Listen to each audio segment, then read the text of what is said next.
할렐루야. 주님께서 저희들과 함께 하십니다. 오늘 말씀 사사기 13장, 오늘부터 삼손 시리즈 합니다. 사사기 13장 1절 하고 5절.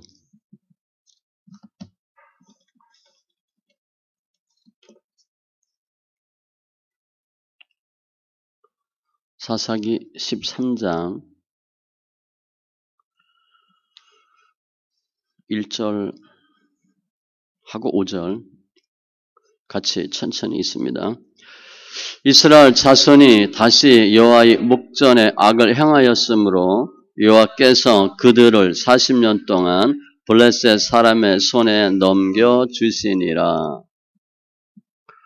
보라, 내가 임신하여 아들을 낳으리니 그의 머리 위에 삭도를 대지 말라. 이 아이는 태에서 나옴으로부터 하나님께 바쳐진 나시린이 됨이라. 그가 블레셋 사람의 손에서 이스라엘을 구원하기 시작하리라 하시니. 아멘. 기도합니다. 할렐루야. 좋으신 하나님 감사합니다. 예배합니다. 영과 진리에 예배되게 하시고 예수 안에서 승리하는 귀한 은혜가 있게 하여 주시옵소서. 관계된 것도 완전케 하여 주시옵소서. 홀로 주님 영광 받으시옵소서. 다 수고하고 무거운 짐 다 주님 앞에 내려놓게 하시고 예수 안에서 승리하는 또 믿음에서 믿음으로 나가는 귀한 성숙한 믿음들 다 되게 하여 주시옵소서. 감사하며 모든 말씀 예수님의 이름으로 기도합니다. 아멘.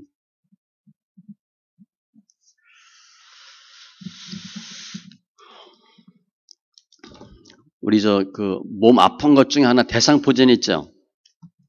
사탄이 대상포진 걸린대요. 그래서 사탄은 어떤 때 힘들어요? 예수 복음이 충만하면. 자기 마음대로 해야 되는데 뭐가 안 되는 거야. 예수 복음으로 요즘 사탄의 온몸에 대상포진이 생겼대요. 오늘 주제가 삼손인데 우리 예배하는 모든 우리 여러분들 다 주님이 기뻐하는 삼손과 같은 이 시대의 삼손이고요. 그리고 하나님의 자랑스러운 비밀 병기입니다. 우리가 예수 복음으로 충만한 것이 얼마나 중요한지 몰라요. 오늘부터 삼손 말씀을 살펴보는데 이 삼손 우리 잘 알잖아요. 근데 그 삼손을 통해서 주님은 하나님 어떤 분인가를 알기를 원하시는 거예요. 아, 옛날에 삼손이 그랬다가 아니고 우리에게 그대로 적용해서 주님은 우리가 기뻐하고 승리하는 귀한 삶을 살기를 원하시는 겁니다. 성경은 돈으로 살 수 있는 게 아니에요. 그래서 우리 흔히 그냥 신약, 구약을 양약이라고 부르잖아요. 구약이라는 약, 신약이라는 약. 이게 이제 일반 약은 몸을 건강하게 하는 거잖아요. 이 성경은 영적인 양이에요.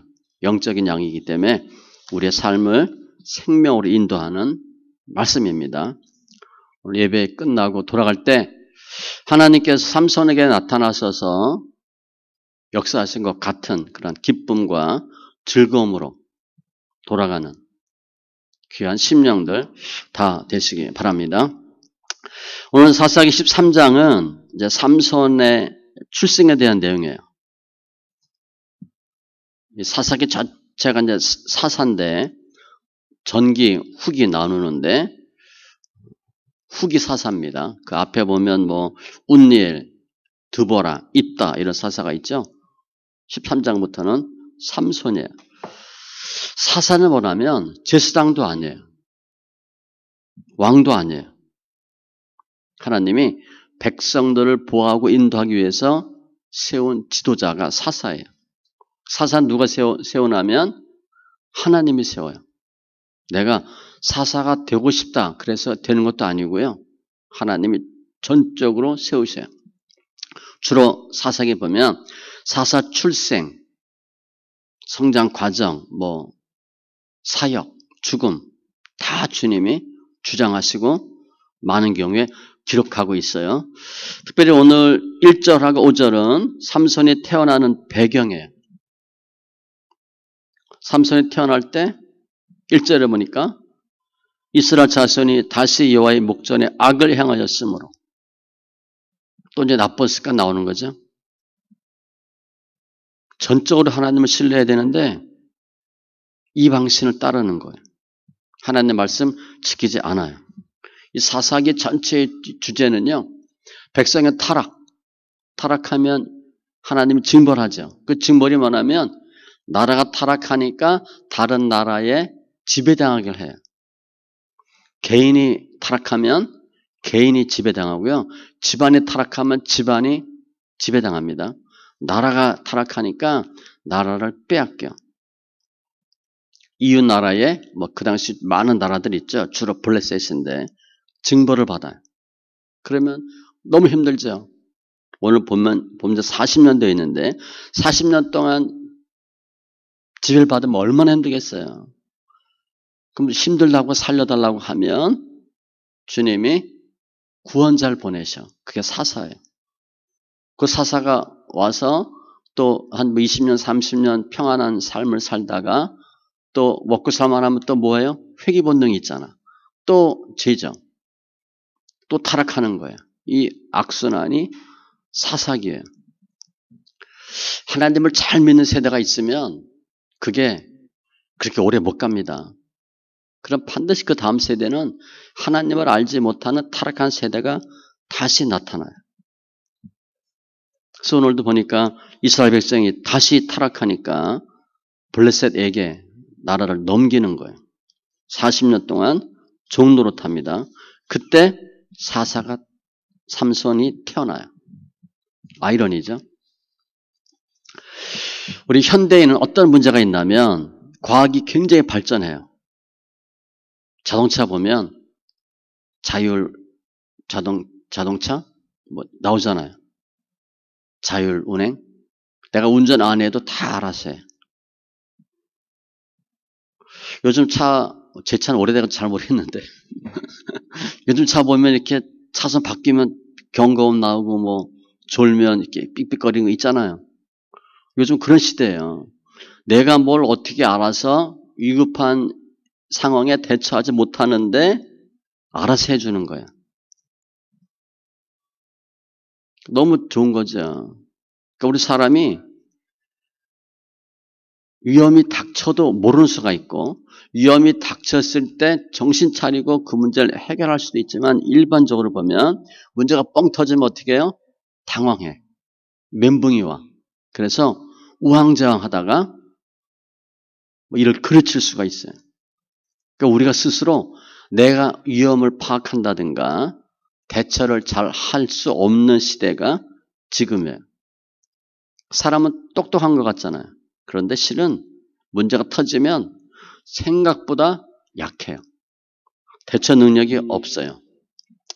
이 사람이 어떤 사람이냐, 정말 괜찮은 사람이냐 아니냐 판단하는 기준이 많은데 그 중에 하나가 뭐냐면 문제 터졌을 때 위기 능력이 중요해요. 누구나 다 문제 생겨요. 문제가 안 생길 수는 없어. 다만 문제가 생겼을 때 그 문제를 어떻게 잘 대처하느냐가 능력 있는 사람이에요. 근데 현대인들은 그게 잘 안 된다는 거예요. 우리가 똑똑하다고 생각하는데 실은 그렇지가 못해요. 오늘 본문도 마찬가지예요. 이스라엘 백성은 하나님으로부터 축복을 엄청 많이 받은 민족이에요. 주님이 너와 같은 나라가 있냐, 너와 같은 민족이 있냐 그럴 정도로 엄청난 은혜를 받아요. 축복을 받아요. 내가 하나님께 은혜를 받았어. 그럼 누구한테 감사해야 돼? 하나님께 감사해야 되는데 우상한테 감사하는 거예요. 우상 숭배하는 거예요. 은혜 받은 주체, 복을 주신 주체에게 감사하는 것이 아니고 우상에게 감사를 해요. 지금 이스라엘 백성이 그런 일을 하고 있어요. 하나님 싫어하는 거죠. 하나님이 하지 말라는 일만 골라서 해. 어떻게 보면 우상 숭배하지 마라. 근데 꼭 합니다. 하지 마라 그러면 더 하잖아.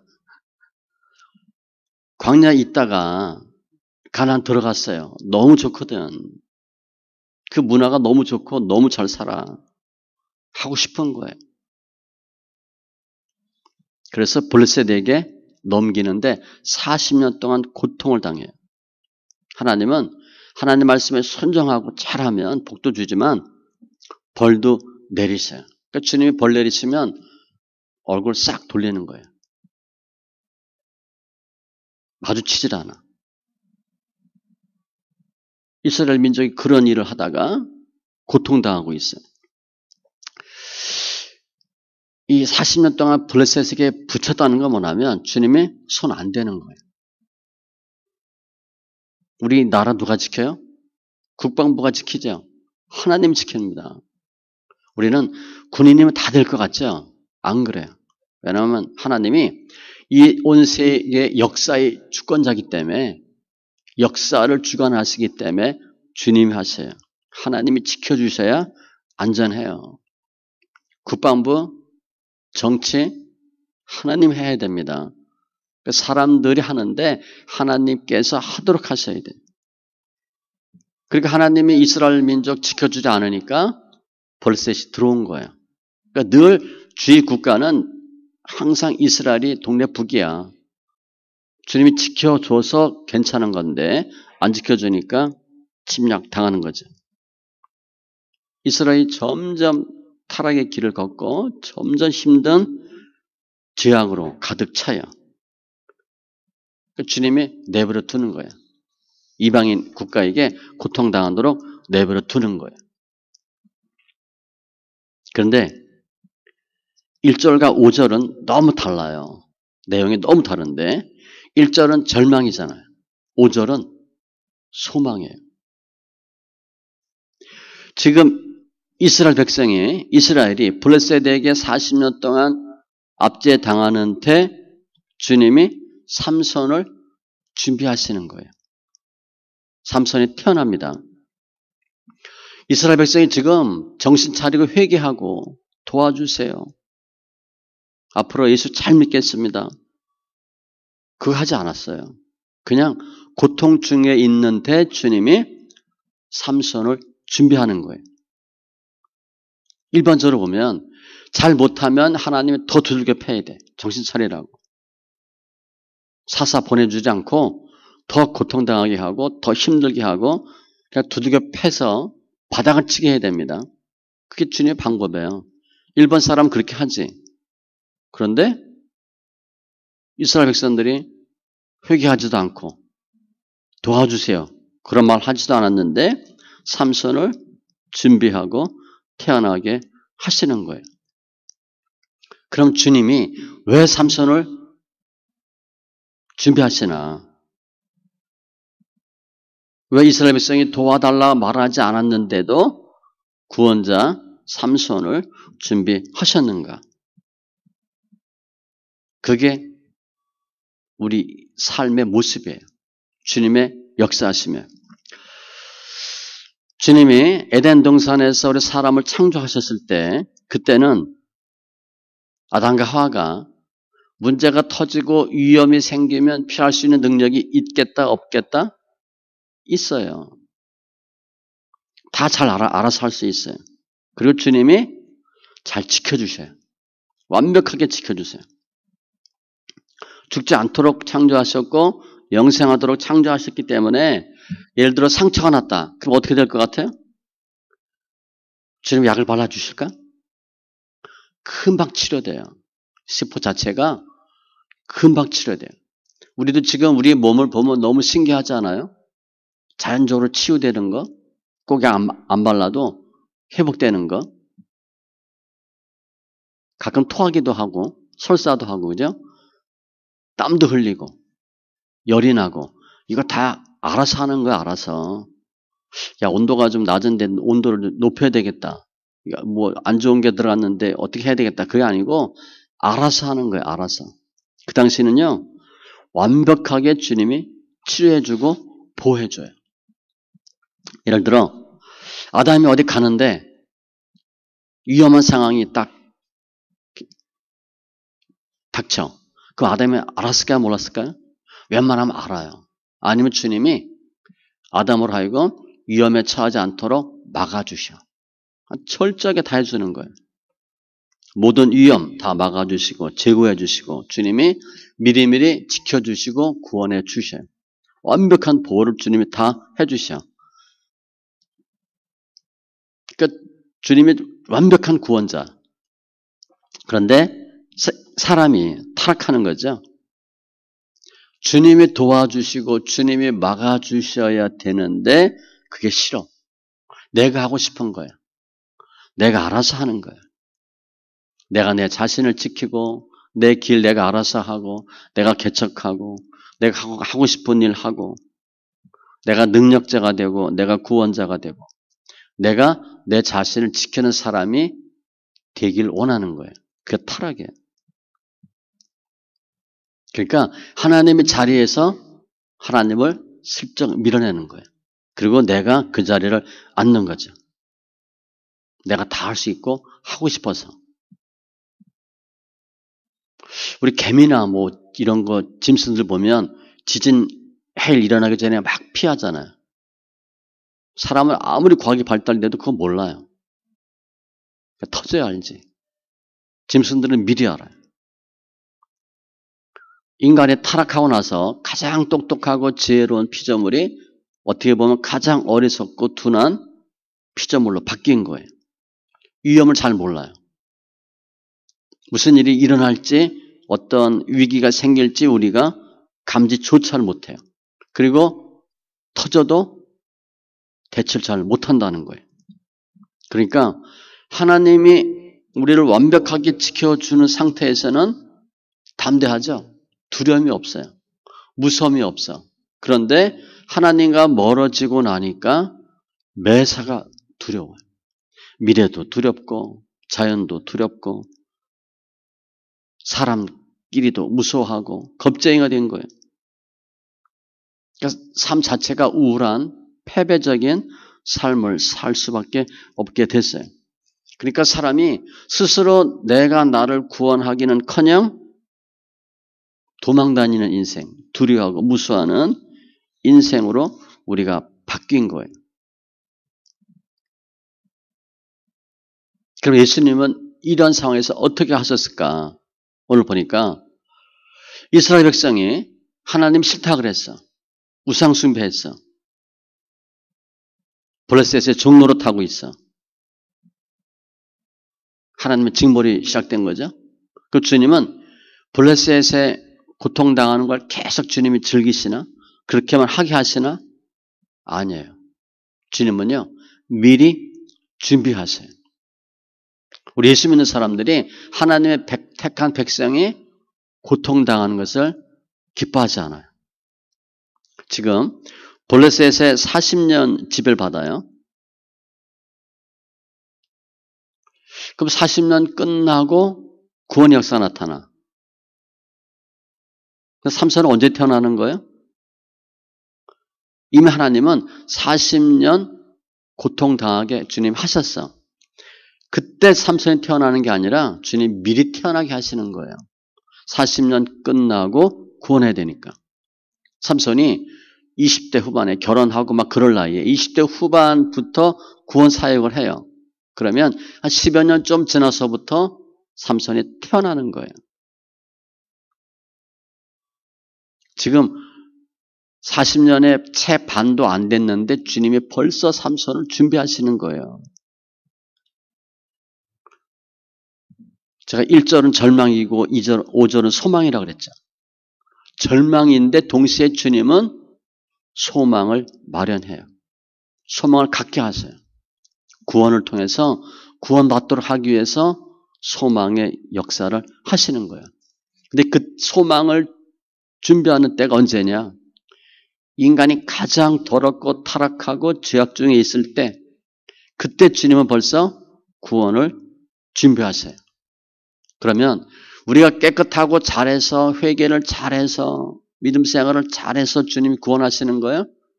아니에요. 내가 가장 힘들고 악하고 못됐을 때 주님은 벌써 구원을 준비하세요. 그 주님의 뜻이에요. 예수님도 마찬가지예요. 주님이 오셨을 때 그 세상이 아주 살기 좋은 믿음으로 충만한 그런 시대였어요? 전혀 아니었어요. 죄악으로 가득 차고 가장 악했을 때 주님이 오셨어요. 주님이 계속 말씀하잖아요. 회개하라. 천국에 가까웠다. 세례요한부터 시작해서 주 예수를 믿으라. 전혀 그런 상황이 아닌데 주님이 오셨어요. 주님 오셨을 때 빌라도, 헤롯 이 어떻게 했어요? 사나이 다 죽이잖아요. 그러니까 이 세상은 예수님이 오시는 걸 환영하는 시대가 아니고 예수님을 죽이려고 하는 아주 악한 때에 주님이 오신 거예요. 우리가 잘해서 주님을 보내시거나 주님 오신 게 아니에요. 가장 더럽고 악할 때, 아주 죄악이 꽉 찼을 때, 악이 꽉 찼을 때 주님은 구원자로 이 땅에 오셔요. 그때 이 인간들이 세상에 있는 사람들이 구원받을 만해서 오신 게 아니에요. 너무 더럽고 너무 악으로 가득 찼기 때문에 주님이 예수님을 보내신 거예요.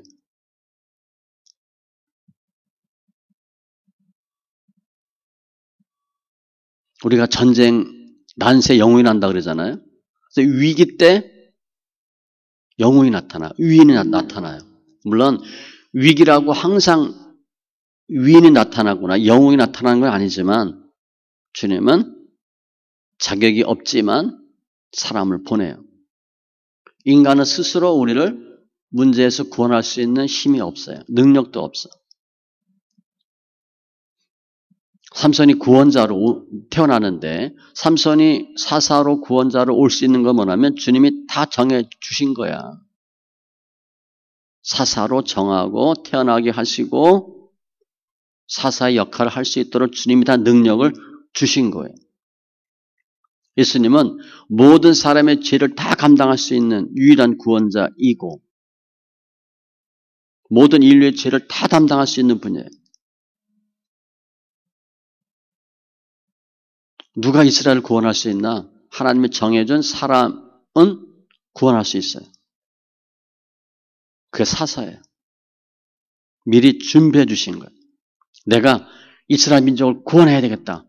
그렇다고 주님이 구원자 되게 하지 않아요. 사사는요. 태어날 때부터 주님이 정해 주셔. 그리고 사사가 되도록 주님이 역사하세요. 능력을 주시는 거예요. 예수님은 당연히 말할 것도 없고 온 인류의 구원자니까 모든 사람의 죄 다 감당하는 거예요. 그런 능력을 갖고 계시는 분이에요. 삼손도 엄청난 능력이 있죠. 이런 다른 사사와 삼손의 차이는 뭐냐면 다른 사사는 부하들, 군사들과 함께 나라를 지켜 구원하는데 삼손은 완전 100% 혼자 합니다. 특이한 경우예요. 삼손은 군대 데리고 가 싸우지 않아요. 혼자 다 해요. 혼자. 하나님이 완벽한 힘을 주셔서 삼손 혼자 나라를 구원할 수 있도록 주님이 하셨어요. 그런데 예수님이 구원자로 오셨다 설명했잖아요. 예수님이 구원자로 오셨을 때 상황이 어땠을 것 같아요? 예수님 딱 보니까 와 대단하다. 이스라엘의 왕이다. 그렇게 했을 것 같아요? 아니에요. 이사야 53장에 보면 그는 주 앞에서 자란 나귀를 연한 순 같고 메가리가 하나도 없고 마른 땅에서 나온 뿌리 같아서 마른 땅에서 나온 뿌리니까 억세고 고운 모양도 없고 풍채도 없어. 전혀 잘생기지 않았대. 아니 왜 이래? 얼굴이 이렇게 한 거야. 우리가 보기에 흠모할 만한 아름다운 것이 없도다. 외모가 문제가 있는 거야. 쉽게 생각하면.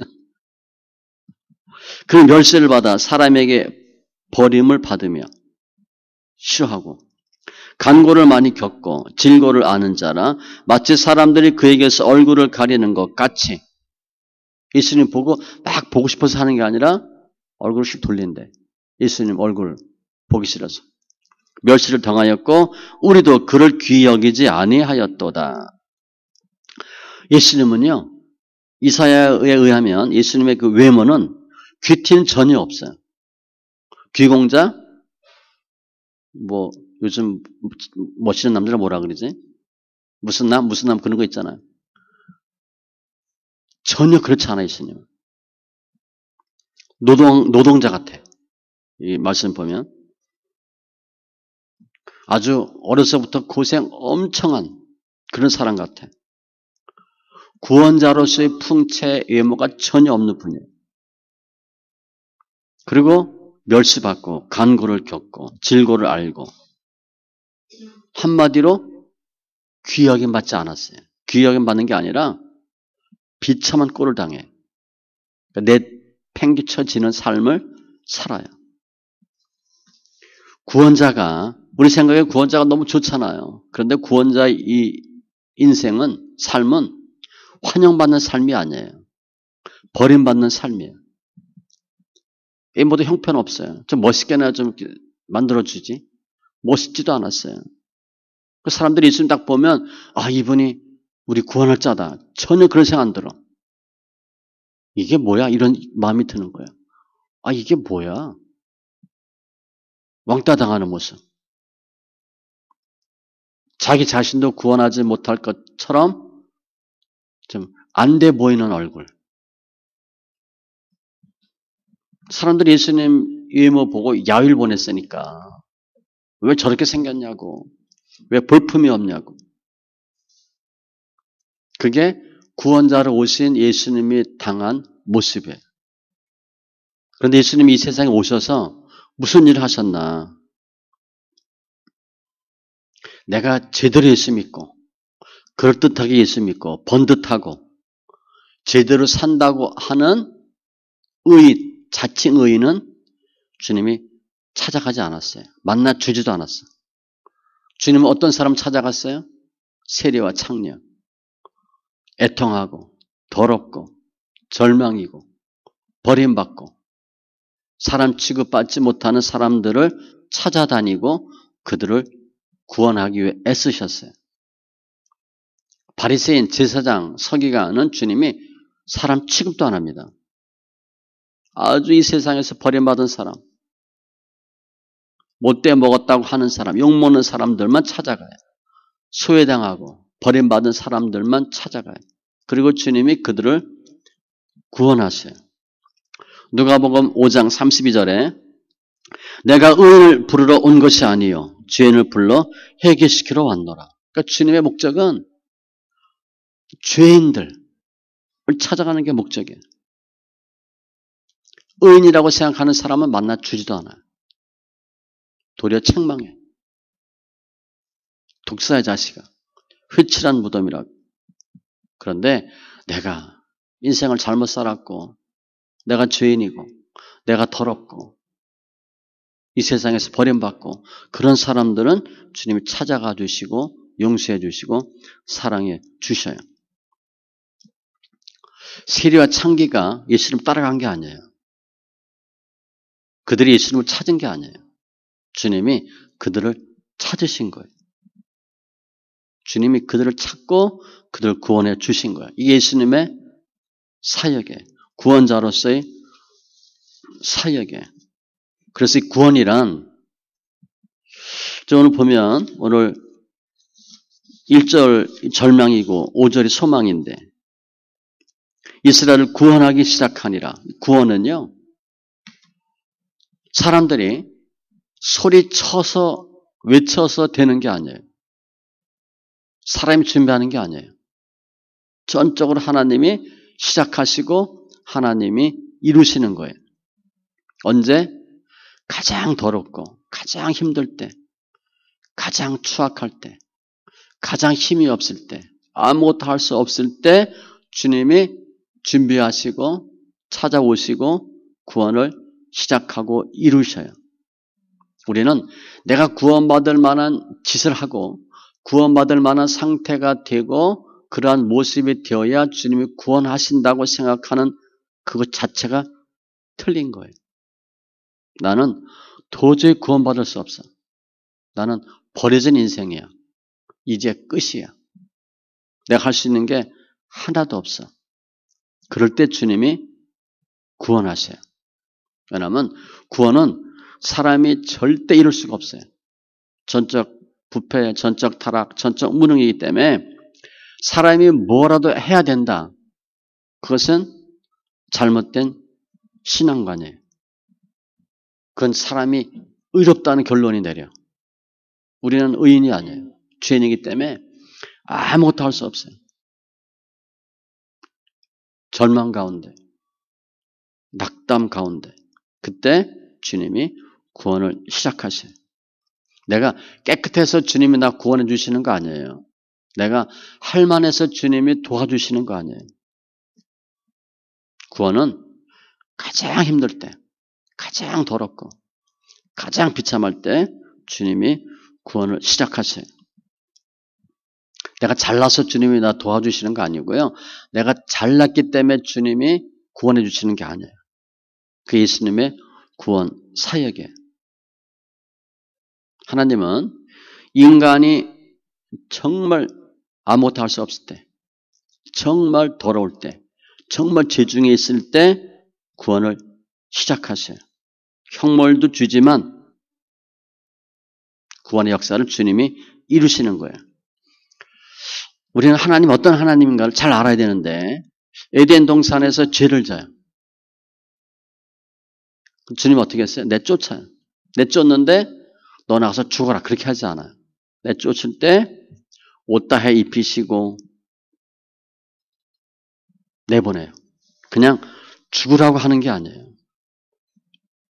노아 홍수 때 다 죽여버려. 그러지 않아요. 살려요. 살릴 사람은 살려요. 주님은 심판하지만 반드시 동시에 구원을 시작하는 분이에요. 전혀 생각지 않은 사람, 상황, 상태에서 구원을 시작하는 거예요. 예수님 보내신 것도 마찬가지죠. 그게 하나님의 뜻이에요. 너무 더럽고 힘들 때 보내는 거예요. 특별히 엘리야나 엘리사 같은 많은 기사와 이적을 나타내는 선지자들, 구약에 그들은 어느 때 왔나? 아주 문제가 있을 때 왔어요. 정말 나라가 백성들이 정말 부패해서 하나님 완전히 버렸다 할 때 나타나는 선지자들은 엄청난 능력을 행했어요. 우리 생각하고 달라요.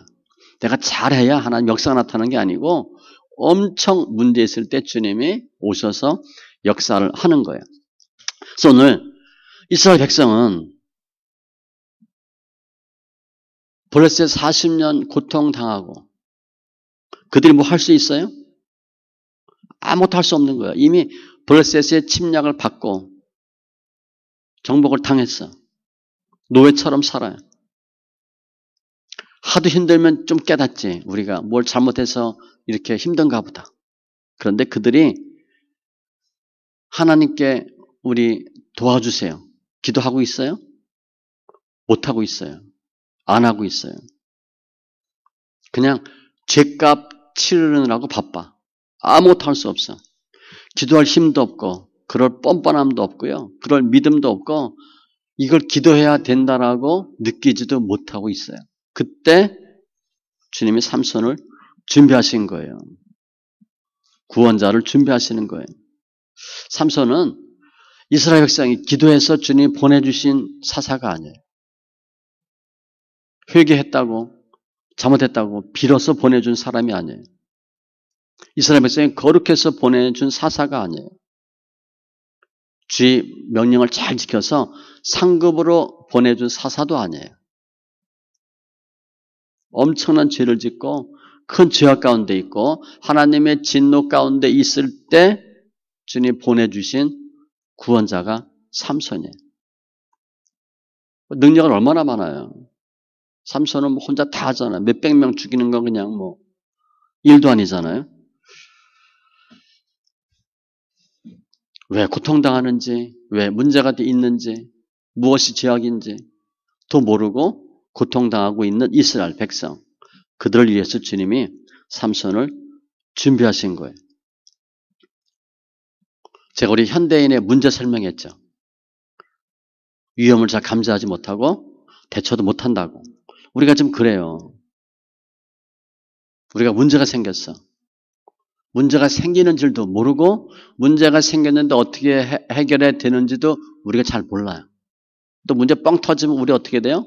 우왕좌왕하잖아요. 이게 왜 터졌는지도 모르고 어떻게 해야 되는지도 전혀 잘 몰라요. 누군가 도와줘야 돼. 물에 빠졌어. 그럼 누가 건져줘야 돼? 밖에서 누가 들어가서 구해주시면 돼요.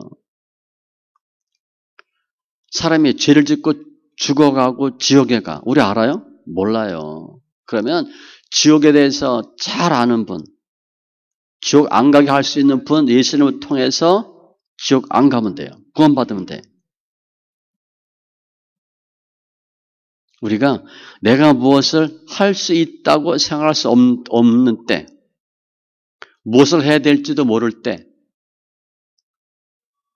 그때 주님은 구원할 수 있는 준비를 마련해 주시는 거예요. 주님은요, 용서 못할 죄가 없어요. 우리 뭐 사형수 얘기하잖아요. 사형수도 주님이 다 용서하세요.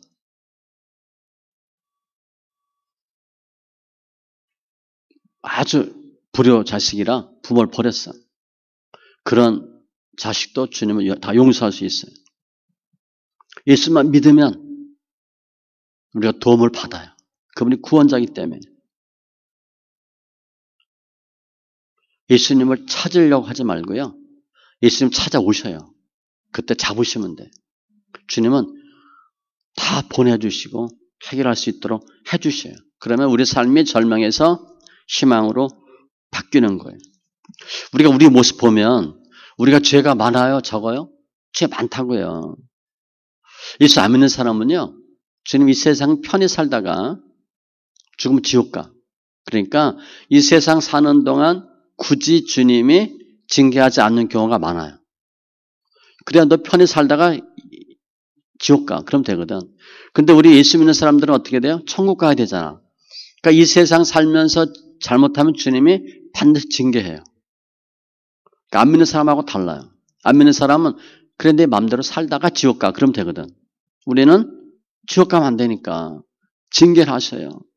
히브리서 12장에 보면 징계는 다 받는 것이거늘 징계가 없으면 사생자여 참 아들이 아니니라.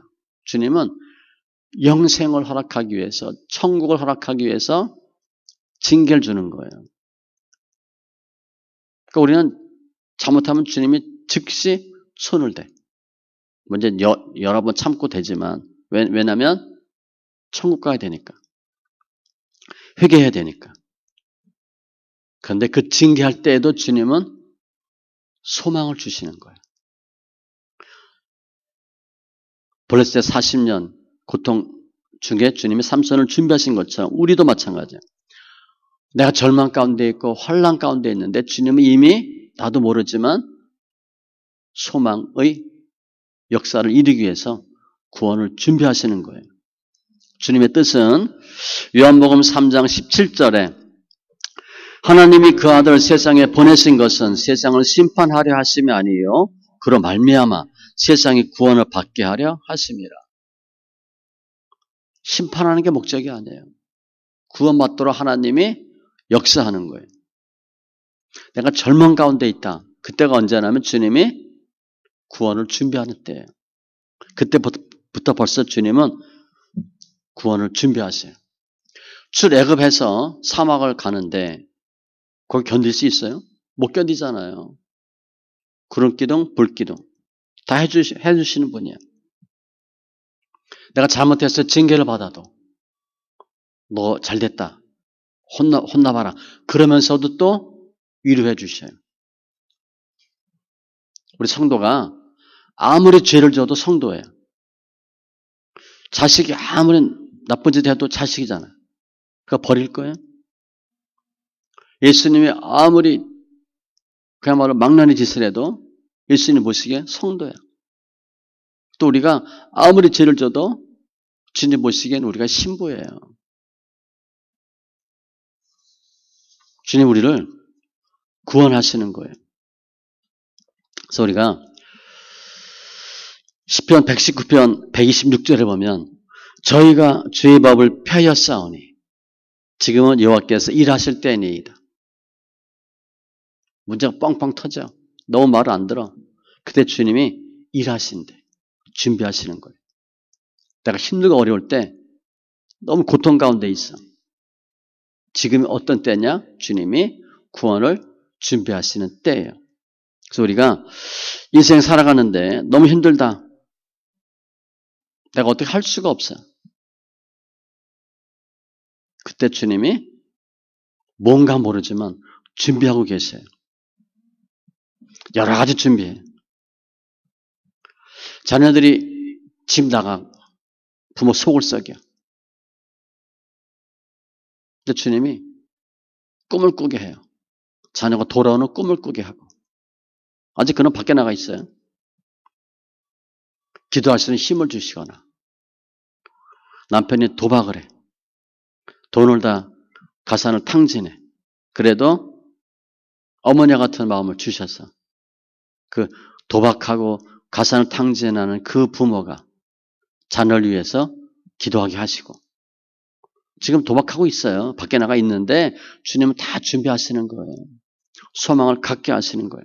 그게 뭐냐면 예수님의 마음이에요. 사람은 그게 안 돼. 자식이 속색이면 이 자식 그 내팽개치는데 주님은 그래도 또 품어요. 그래도 또 품어. 예수님만 내 안에 들어오시면 주님이 예수님의 마음을 허락하셔서 용서할 수 없는 사람 용서하게 하시고 품을 수 없는 사람 품게 하시고 도닥거리기 싫은 사람 도닥거리게 하시고 기다리기 싫은 사람 기다리게 해주시고 예수님은 어떤 절망 속에서도 소망을 갖게 하시는 거예요. 그게 예수님의 구원이고 예수님의 사역이에요. 우리 같이 교회에서도 살면서 생활하면서 집에서도 마찬가지고 직장도 마찬가지예요. 마음에 안 드는 사람 한둘이에요. 마음에 드는 사람이 더 없지. 마음에 안 드는 사람이 훨씬 많아요. 근데 자의로 하는 게 아니거든. 그런데 그 사람들 저주하고 싫어하고 미워하면요. 그런 사람이 할 수 있는 마음으로 살면 너무 힘들어요. 그럼 서로 저주하게 되고 시편에 보면 저주하면 저주가 도리어 내 몸에 물같이 흐른대. 그 사람의 마음이야. 그런데 예수님의 마음을 가지면 기도하게 하고 용서하게 하고 품을 수 있게 해 주시는 거예요. 우리가 어떻게 신앙생활을 해야 되나? 예수님이 어떤 분인지 분명히 아셔야 돼요. 오늘 이제 성경의 등장인물은 삼손이에요.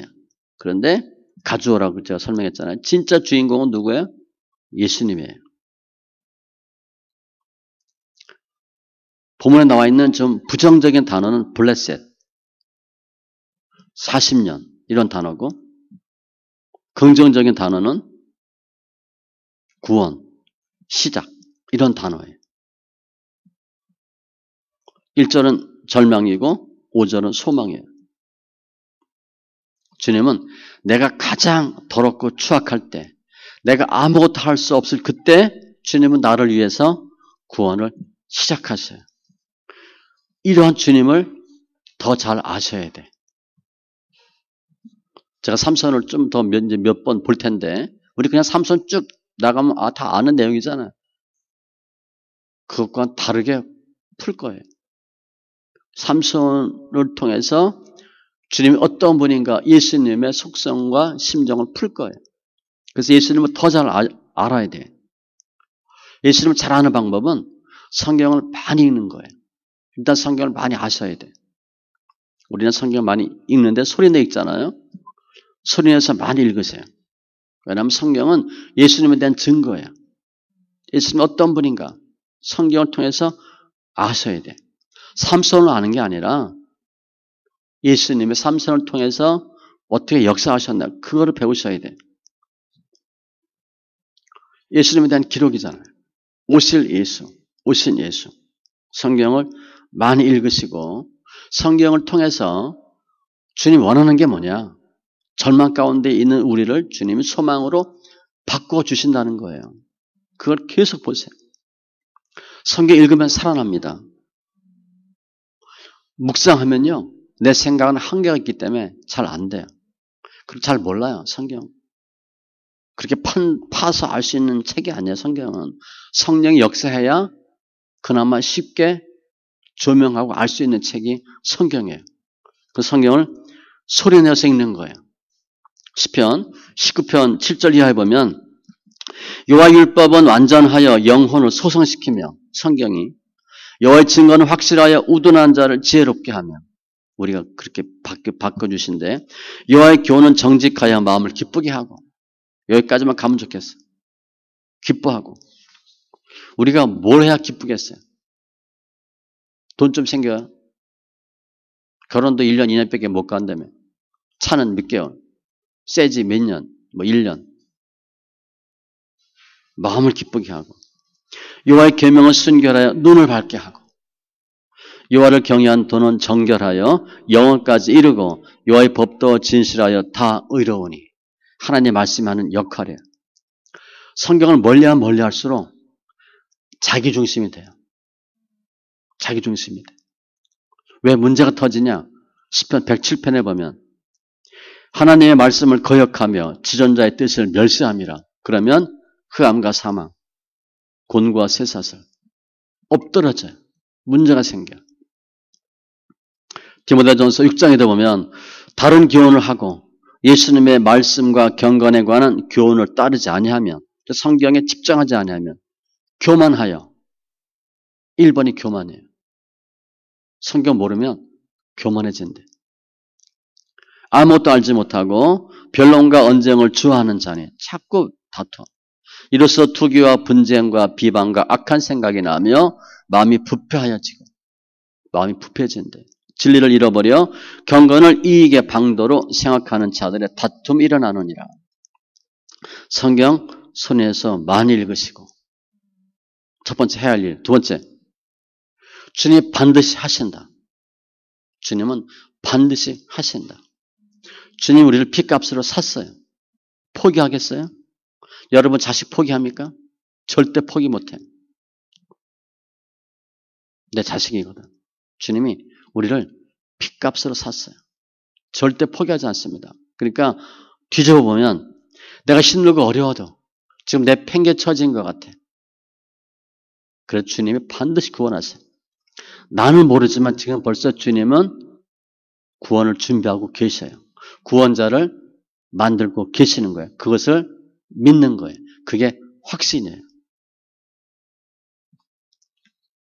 주님 우리를 위해서 지금 고난 가운데 있는 아무것도 할 수 없는 나를 위해서 구원을 준비하세요. 그 예수를 믿음으로 우리 절망이 소망이 되고 승리하는 귀한 믿음의 심령들 다 되시기 바랍니다. 기도합니다. 할렐루야. 조신 하나님 감사합니다. 오늘 삼손 첫 내용인데 이스라엘 백성 죄를 짐으로 40년 동안 블레셋에 붙여집니다. 그때 이미 주님은 삼손을 준비하십니다. 아무도 삼손이 태어날 것 모르고 있고 아무도 준비하는 것을 모르고 있는 그때에 주님께서는 그야말로 아무도 모르게 삼손을 준비하신 주님 감사합니다. 우리의 삶이 절망이지만 주님께서 소망으로 구원케 하시는 주님을 찬송합니다. 믿음으로 승리하는 귀한 은혜가 있게 하여 주시옵소서. 감사하며 모든 말씀 예수님의 이름으로 기도합니다. 아멘.